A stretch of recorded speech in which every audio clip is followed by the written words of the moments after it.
થાણા ગલોર ગ્રામ પંચાયતની સામાન્ય ચૂંટણી આજ રોજ હોય, જેમાં સ્થાનિક મુદ્દાઓને ધ્યાનમાં રાખી જેવા કે આરોગ્ય ક્ષેત્ર, શિક્ષણ બાબતે અને સાથે સાથે રોડ રસ્તા અને પીવાના પાણીની યોગ્ય રીતે વ્યવસ્થા થઈ શકે એ મુજબના ઉમેદવારોની પસંદગી કરી અને આજ રોજ અમે મતદાન કરેલ છે અને ગ્રામજનો પણ આ મુજબ મતદાન કરવા તત્પર છે.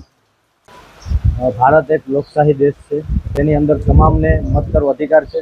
મેં પણ મારો મત દઈ અને મારી ફરજ પૂરી કરેલી છે.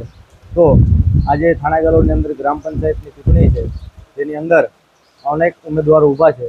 તો અમે એક એવા સારા ઉમેદવાર ચૂંટવા ઈચ્છીએ છીએ કે જે ગામના તમામ પ્રશ્નોનો હલ કરે, ગામની અંદર સારા રોડ રસ્તા બનાવે.